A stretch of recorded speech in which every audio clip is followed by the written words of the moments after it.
안녕하세요. 2026년 1월 5일 월요일 젊은 비전 아침 묵상 시작하겠습니다. 오늘의 본문은 창세기 3장 1절에서 13절인데요.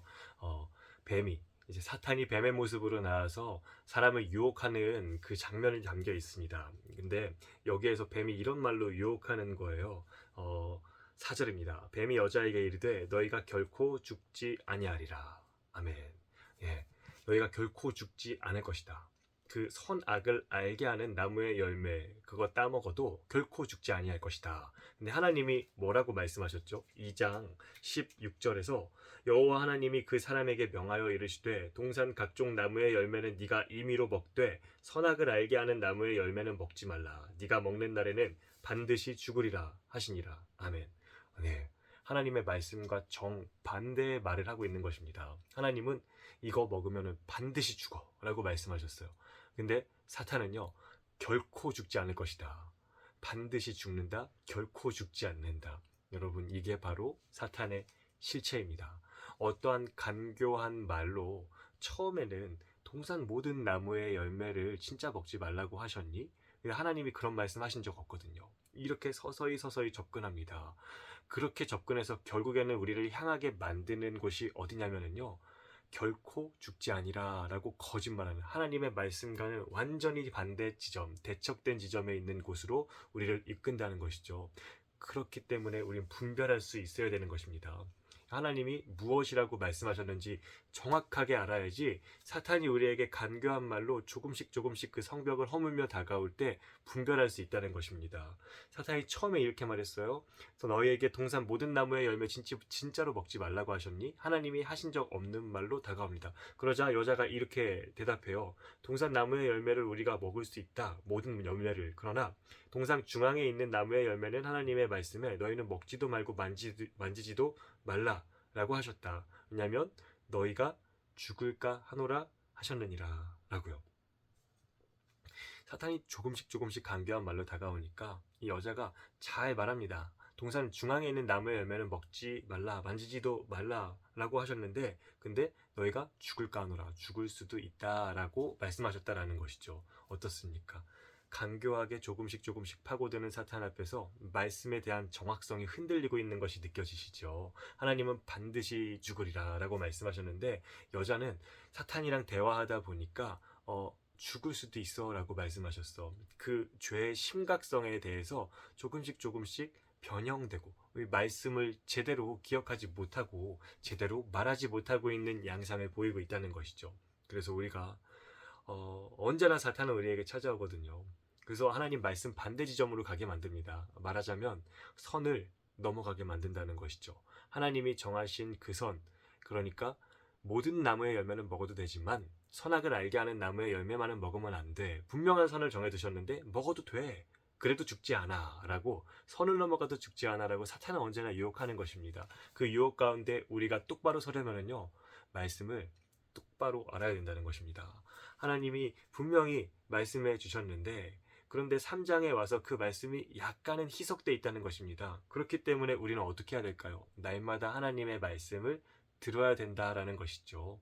오늘 한번 들었다고 내일도 1년 뒤에도 10년 뒤에도 그 말씀이 분명히 기억될 수 있을까요? 우리는 너무 연약한 존재라는 것입니다. 매일매일 그 말씀 듣고 되새기고 그래야지 주님의 말씀을 정확하게 알 수 있다는 것이죠. 올해 우리 교회 표와 같이 가르치고 전파하고 치유하는 예수님의 사역의 모습을 담기 위해선 가장 먼저 말씀과 가까워져야 된다는 것입니다. 그래야지 우리가 사탄의 간교한 계획에 넘어가지 않을 수가 있다라는 것이죠. 근데 이 사탄이 지금 하는 말 보십시오. 5절. 왜 먹어도 되냐면 너희가 그것을 먹는 날에는 너희 눈이 밝아져 하나님과 같이 되어 선악을 알 줄 하나님이 아심이니라 라고 유혹합니다. 이것을 먹으면 어떻게 된다고요? 하나님과 같이 된다. 즉 피조물인 인간의 자리를 벗어나서 하나님의 자리로 가도록, 선을 넘어가도록, 내가 있어야 될 자리를 지키지 못하고 내가 타면서는 안 되는 자리로 가도록 지금 사탄이 유혹하고 있는 것입니다. 그런데 여기 한 번 더 읽어보면요, 하나님과 같이 되어 선악을 알 줄 하나님이 아심이니라. 선악을 여러분 알면 안 됩니까?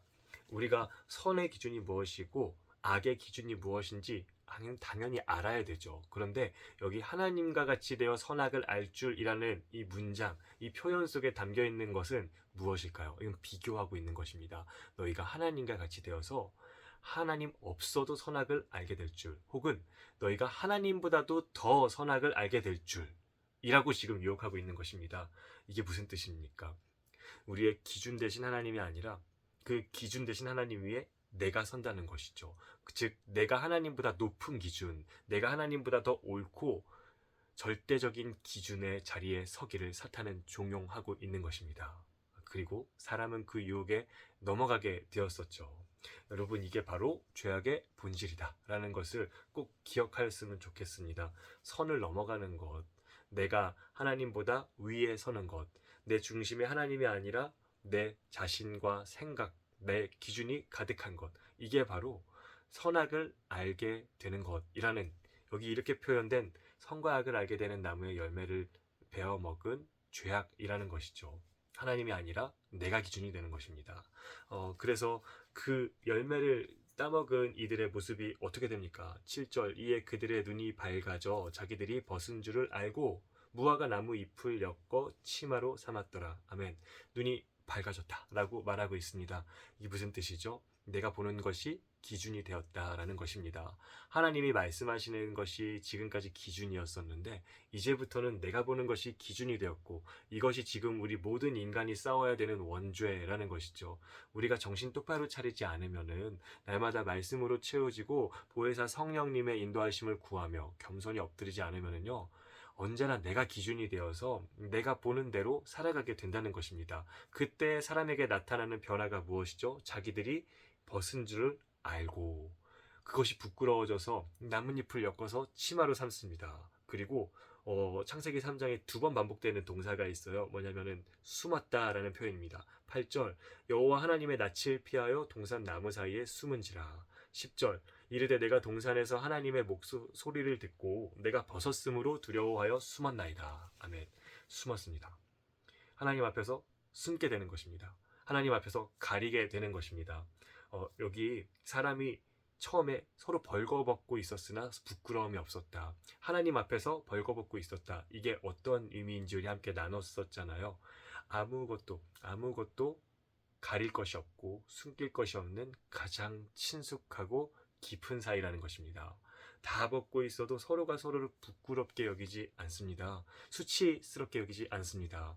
모든 것을 품어주고 어떤 것보다도 가까운 사이가 바로 이 부부 사이였었고, 그리고 그 부부 사이를 통하여서 하나님과 우리 인간의 사이가 어떤 것인지를 보여주었다는 것이죠. 그런데 죄가 들어오게 되니까요, 하나님 앞에서 숨게 되는 것입니다. 가리게 되는 것입니다. 그 친밀한 교제가 완전히 깨어지고 말았음을요 보여주고 있다는 것이죠. 오늘 우리는요, 이 3장을 통하여서 죄의 본질은 선을 넘는 것, 내가 하나님의 자리에 서는 것, 즉 하나님이 아니라 내가 기준이 되는 것임을 보았습니다. 우리는 부단히도 노력하지 않으면 항상 내가 기준이 되어서 살아가는 나를 보게 될 것입니다.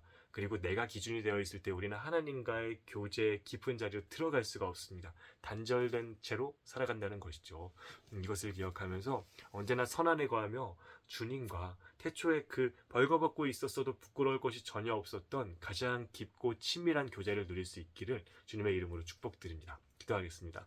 하나님 아버지, 주께서 사랑하시는 우리가 언제나 하나님 아버지 앞에서 막힘이 없고 끊임이 없는 교제 가운데 거하기를 원합니다. 그를 위하여서 오늘도 간절히 기도드리오니 내가 아니라 하나님이, 말씀이 기준되어 우리의 삶을 인도하여 주시옵소서. 예수님의 이름으로 기도드립니다. 아멘. 승리하시고요. 40일 기도회가 새벽과 저녁은 8시에 안디옥 성전에서 진행이 되니까요. 꼭 기억하시고 우리 같이 기도했으면 좋겠습니다. 내일 뵙겠습니다.